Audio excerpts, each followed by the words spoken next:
T-Wolves 1-0 under interim head coach Ryan Saunders. Game 2 brought the Mavericks to Minnesota. Karl Anthony Towns feeling good. Wes Matthews looking for a turnaround jumper. Oh, no, that's not happening. Cat swats it away. He had 4 blocks on the night. Second quarter, J.J. Barea, the lob to Dwight Powell. Hammers that. Nobody getting up there on this play. Whew. He's up there. Luka Doncic. A little preview. Things to come. He's doing it to everybody else. Dallas up by 14. Remember, this is the worst road team in the league. Bad news for the Mavs here. J.J. Barea makes the layup, but Jeff Teague steps on the back of Barea's right foot as he comes down. And Barea goes down in pain. He would leave the game and not return. Mavericks say he'll undergo an MRI on Saturday. Wolves back into it. Andrew Wiggins coming off that 40-point night. Bowls over Harrison Barnes, makes the floater. Derrick Rose back in the lineup. That'll go. I still would have liked to have seen him shoot the open 3 first. Jeff Teague to Towns, spins, hook, lead. He had 30 and 11, Minnesota up by 1. But the Mavs have a young phenom in Doncic. Look at the poise, look at the shot-making ability. Fakes out Derrick Rose and finishes at the rim with a couple of bigs converging. The change of pace is amazing. Unbelievable. Had him on his hip and then just dropped him off, went to the rim and finished it. Jeff Teague misses the floater. Taj Gibson, Taj on the spot for the tip. Wolves up by 1. Mavs inbounding, down 1. Doncic intercepts it. They get it back. And here comes Doncic with plenty of time and nobody close enough to stop him. Amazing. He had 29. Big enough to shoot over a pretty solid contest there as well. Crazy play. Just how calm he is, though, going up the floor, knowing that he's going to get exactly what he wants, Griff. Pulls up, takes that shot, and drains it. But the door is still ajar because the Wolves down 2 with some time to work with. Work it around. Watch Rose, passes on the 3, little indecision. Shoot the first one, Derek. Maxi Kleber got a hand on it. They come up with it, and Harrison Barnes puts it away at the free throw line. Dallas hangs on for the win, 119-115, just their 4th road win of the young season. Doncic with 7 of their final 9 points. First road win against the West against November 28th. That was a long time ago, and they have their rookie Doncic to thank for it. How's JJ doing? He's got a lower leg injury. He's going to get an MRI tomorrow, and then we'll know more. Did you see anything during one of those timeout huddles as Minnesota was pulling closer to kind of get the ship righted a little bit? Stick together, play our game, stay the course. I mean, that's what you got to do when things get tough. So, you know, everybody hung in very well, and you know, not an easy place. We got some great players over there. You know, collectively, it was a terrific effort. It's just great being out there, playing basketball, like every 2 days, every 3 days. So. I'm just having fun, you know. It's the part of my basketball, just having fun on the court. Well, he should be having fun. He's obviously the leading candidate at this point for Rookie of the Year. Voters have him as an all-star at this point in his young career as well, at the age of 19. We can abandon that race, can't we? I mean, he's built up such a lead in the Rookie of the Year conversation. We do have to start talking about him as an all-star, though. I can't tell you how fun it is to watch a guy who's this comfortable in his skin so quickly into his NBA career, Griff. A lot of times, young, teenagers in the States that enter the league, there's still this uncertainty about whether or not they belong physically or if their game is mature enough. Luka's game is so smooth already, and he's physically such a big guy, you forget that he's all of that 6'8" and 220-plus pounds. This is a guy who's going to get better and better physically, but to me, the maturity of his game is already there. Mm-hmm. Well, and those highlights we just saw speak to the advantage he has from a size perspective. Again, Minnesota was getting some decent contest on some of the shots he made. He's 6'8", and he's shooting over the top of it. We see some of his plays here, big enough to throw a cross-court pass to the corner, the vision to see it. And like James Harden, like Nikola Jokic, he plays at his own pace. He's going to go where he wants to go. He's going to pull up at the rate he wants to pull up. He's going to change speeds on you from slow to a little slower, and there's nothing you can do about it. And on that finish there, again, you're talking about a guy who's legitimately 6'8", and he has the handle of a point guard, albeit at a pace that point guards don't play at. And because of that, he's very unorthodox for players here to try to guard. They haven't quite figured out his timing. So very much, again, like James Harden, you will see him have guys off balance simply because his pace and rhythm are a little slower than everyone else plays at, and there's nothing you can do to rush him. But you saw when he needs to, you saw it in the highlight, he can get to the rim, he can finish at the rim, and there's just no substitute for having the ball in your hands in high-level competition, in pressure situations, which he's had for years as a pro in the second-best league in the world. And he's not wasting his dribbles is the thing I love about the way he handles the ball. It's all with a purpose. You know, he handles with his left hand just fine, so he can go either direction. And he's not out there going between his legs and crossing people over for, you know, for highlights. He's doing it in a functional way that allows him to get an advantage. Once he gets that step on you, whether it's a step to the basket or a step back, he can finish the deal. You mentioned James Harden. He and the Rockets have it together, taking on the Cavaliers on Friday night. Cavs and Rockets, mostly Rockets, really. Mostly I mean, Rockets. We're being honest about it. Well, mostly Rockets doing bad things to Cavs. James Harden to Daniel House on Tristan Thompson, and one. Whew. Here comes the beard. Step back, yep. Again, Check just that like out. we just talked about with Luka, it's a step-back three, and he's just big enough to shoot over the top of the contest. With that one, he passed Kobe Bryant for 14th on the all-time made threes list. More of that coming. Harden. And a drop off. I think the one thing about Harden's game, too, that's really deceptive, Grip, people don't realize how big a man James Harden is. Yeah. You know, he's not 6'8", but he's 6'6" and all of that 230 pounds with a great frame and a sweet handle. So he gets wherever he wants to go, whether you're a bigger or smaller opponent, he can take advantage of it. He's still climbing the three-point charts in this highlight, in fact. He just passed Chauncey Billups as well as Kobe Bryant, so put him at 13th on the all-time list, and he's not done. And in both of those last two threes he hit, Jetty Osman's who he puts on roller skates, and Jetty stays right there. Yeah. 6'7" defender with a hand up, and James doesn't even notice him. Well, and you're so afraid to reach as well because you know what happens. We'll get into that a little bit more here in a moment. Harden just abusing the Cavaliers, who have now lost 12 in a row.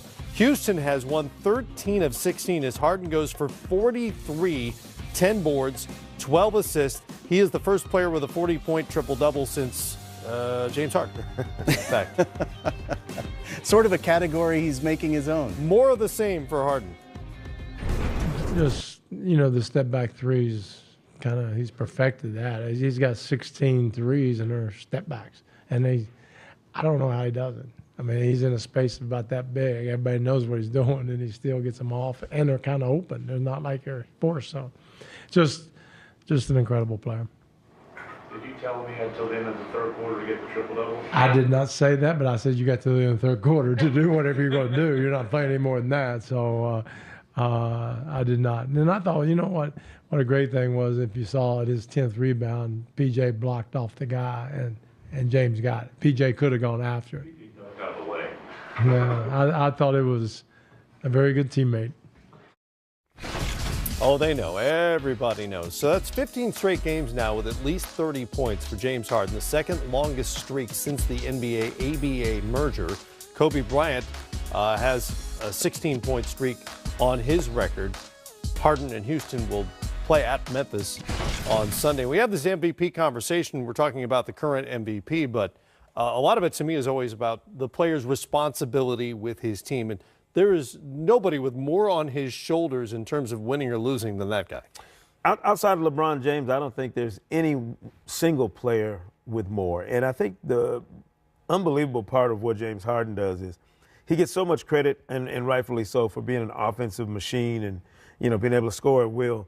It's the opportunities he creates for other guys. And you don't see him on the highlights, Griff, but when you have that much attention and focus on one guy, there's bound to be somebody else open and with an opportunity to finish a play. You see Clint Capella doing it all the time, but also P.J. Tucker, corner threes, Eric Gordon when he's out there. Doing it without Chris Paul, of course, makes it even more jaw-dropping to see James Harden go out there when you know the focus is on you, but you really can't guard him with one defender. And I see teams do this all the time, and I'm thinking, surely you would give up something to try and slow him down, and they don't. They assume that this one guy is going to be able to handle him, and that's not happening. No, hasn't been happening. And the point you made in terms of his ability to find other people, because he's so good at getting rid of the ball, if you trap him and you try to force the ball out of his hands, he's going to make the right pass and the right read. And they're actually benefiting from the fact that Chris Paul isn't playing right now, and he can be so incredibly efficient during this period of time. And we can see that here in the video as well. James is getting the opportunity in the absence of Chris Paul to be the most ball dominant he's ever been. And he's truly efficient at this level of ball dominance. Most players aren't. He can mix it up. He shoots the three. He can take it to the basket when you play too much up on him. Again, that cross-court pass, we talked about it relative to Luka Doncic's size to make that cross-court pass. James makes that off the dribble with either hand.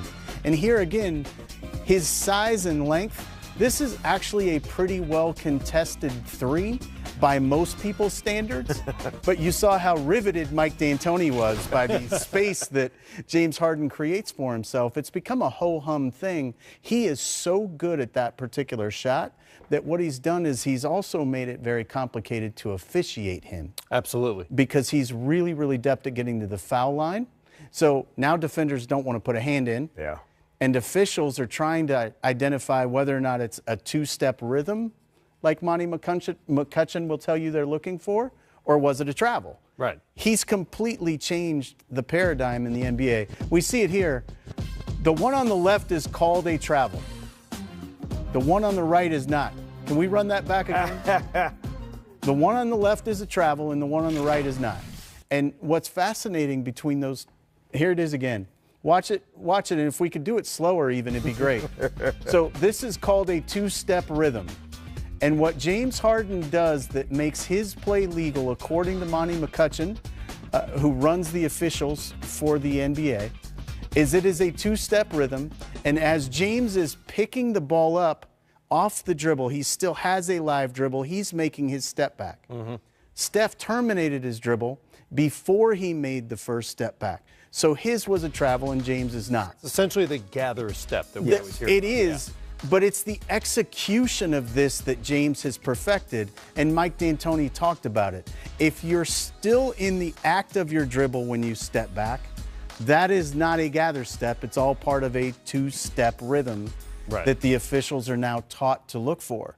If you are gathering it, you cup it, and then you take your first step back, that will be the first of a two-step rhythm. So James got two steps because, in theory, he was still dribbling on one of those steps. I got a proposal from Monty McCutcheon and everybody else. Let's have a step-back three-point shooting contest in Charlotte during All-Star Weekend. I like that. I'm going with James Harden. Yeah, why would we have a contest we know the winner of? Well, I mean, Luka might have something. You could have a Doncic Harden shoot-off. Exactly. That'd be pretty good. I'd take both those guys in that contest. By the way, Harden's 40-point triple-double was through three quarters. He's the first to do that since James Harden at the end of 2016. Mike D'Antoni also riveted by that as well. Just throw his name into a lot of those triple-double stats. Coming up 2 nights after a 2-overtime classic, the Thunder and Spurs do it again right here. We'll talk about it. Triple-double again. In scoring at 33.9 points per game. Get this, it's 5 points per game higher than number 2, which is Anthony Davis. 5 points. It's amazing. Tonight against the Cavs, he has a chance to extend his streak of 30-plus point games. And since the merger, Kobe has the longest streak at 16, Harden and McGrady at 14, Moses Malone at 13, and Kevin Durant at 12. So we have set the over-under for tonight in James Harden's line at 35. Are you guys over or under? I'm over. But, I'm hesitant because he might. Why are you hesitant? Because the game might be get out of hand against the Cavs. He won't get a chance to play as many minutes. But if I'm I won't say betting man. If I'm picking, I'm saying James Harden will have more than 35. But I'm a little worried that he can get going early. I'm not worried. I think he's going to have the over. And then I understand it's the Cavaliers, but the Cavaliers sometimes can jump up and shock you. And then you know how it is, Smitty. Sometimes in January, the dog days of the NBA, you start looking around and looking at your opponent, and you start looking at who you're playing instead of how you should be playing. You start looking at the name on the front of their jersey instead of taking care of your own business, and you relax a little bit. So If you relax, you still think he's getting 35. I don't think he can't relax. I'm talking about the rest of his teammates. James has to go for 30, 35, 40 every night just for them to have a chance. And so I think James is going to come out and do what he does. He has such high usage, he can never really relax. The problem is everybody else, will they relax? And so I think that this game might be, I don't think it's going to be close, but I think it's close enough that he stays in it and that he's able to get his 35 My concern plus. is if you watch them play pick and roll, and they're going to be so concerned, and I think there's no Tristan Thompson tonight. So now he might have 25 points in the first half and not really get a chance to play that many minutes in the second half. We shall see. We shall see. But if it was a 48 game, he plays 40 minutes, he's getting 35. I agree with that. No Love, no Hood, no Nance. The Cavs are very short-handed. Tristan Thompson playing? He may be playing tonight. I do know that those three are out. And we shift gears now to the Nets. The Nets are one of the best stories of the season in the NBA. And entering tonight's game against the Raptors, they're in 7th place at 21-22. That's in the East, of course. They won 28 games a year ago. And since December 7th, they're 13-4, thanks in large part to the 3-ball. They're 5th in makes, 4th in percentage during that span. Are the Nets the most surprising team this season? No, I like them, but B. Wood said he came up with a team, and I totally agree with him, the Denver Nuggets. But I like the Brooklyn Nets. The reason why is I love what this coaching staff has done. If I'm looking for a team in the future that, say, can make the jump in another year or two to make some noise, maybe around the 5th or 6th in the Eastern Conference, I'm going Brooklyn Nets. I think they're Karis LeVert away from getting a chance to be around the 5th or 6th seeded team in the Eastern Conference. I think the biggest surprise in the NBA is not the Nets. I think it's the Denver Nuggets, and it's strictly because I thought Denver was going to be a team that might sneak into playoffs at 7 or 8. No way in the world do I think they would be 28-12 at this point in the season, number 1 in the Western Conference. And when you factor in, Will Barton's been hurt, Isaiah Thomas hasn't played, Michael Porter hasn't played, and on top of all the other injuries they've had, Harris has been out. Gary Harris has been out at times. Like, you would have thought that this team wouldn't be rated as high. So the biggest surprise to me is clearly the Denver Nuggets. Jokic has done an incredible job. Tim Conley, their president of basketball operations, has put together a very, very deep team, a very, very competitive team full of young talent that can compete on a nightly basis. So the Nets are a big-time story, but the biggest surprise to me has to be the Denver Nuggets. I love it. I love it. All right, so the last time we saw the Minnesota Timberwolves, they were celebrating Ryan Saunders' first win as an NBA head coach. That was Tuesday in Oklahoma City. Tonight, the Wolves host the Mavericks in Saunders' home debut, and he spoke about that earlier today. Yeah, if I take a step back and do, see it as a personal thing, it is special. There's no getting around it. Spent a lot of time here in these halls, a lot of time, taking the route with my dad down 55 to the game, which I did today. So it was kind of special, and try to take it in, but ultimately just want to compete against a team we're fighting for playoff position.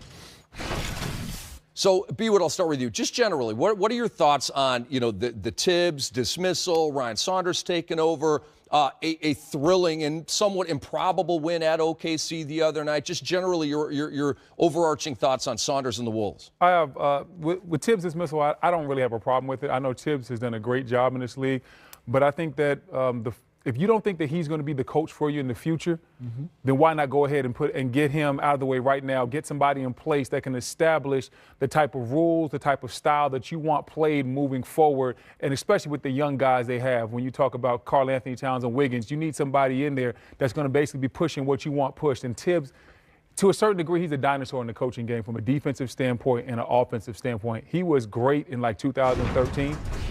But the game has changed. More stretch fours, more stretch fives has totally changed how you play the pick and roll. His pick and roll strategy doesn't work as well as it used to. So I think that was holding this team back to a certain degree. I have no problem with Ryan Saunders. I had a chance to not play with him, but he coached me. He was assistant coach for me in Washington, D.C. for one season.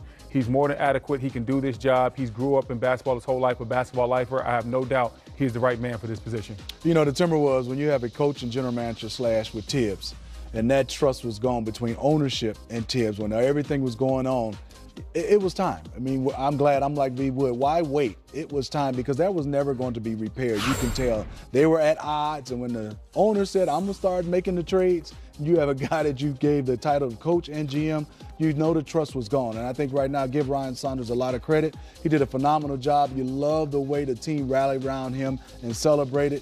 Look, let's see. They played well that first game. One thing I love about it, they attacked more than I ever saw. Got to the line 40 times. That was on their second time. I liked the way they had the offense going, and I like this substitution pattern. Anytime you see a new coach, you start to zero in on everything and breaking down. In that first game, I know it was just one. He did a good job. Well, they're going to get a shot in the arm tonight because Derrick Rose is going to come back. You saw him warming up. He's missed the past 6 games with an ankle injury. He will come back for the Wolves tonight. He is right there, in my opinion, with Lou Williams for 6th Man of the Year. He's just been one of the great stories individually in the league. Can't wait for that ball game. It's Dallas at Minnesota, and we're just getting started on Game Time Live, presented by State Farm. Coming up, it's Smitty's Top 5 Plays. Under the rim, here we go. Watch this. A jab got him. Oh my goodness. Down he goes. Oh, was that UNC legend Justin Jackson? I didn't want to say it. I might have to take his legend status back.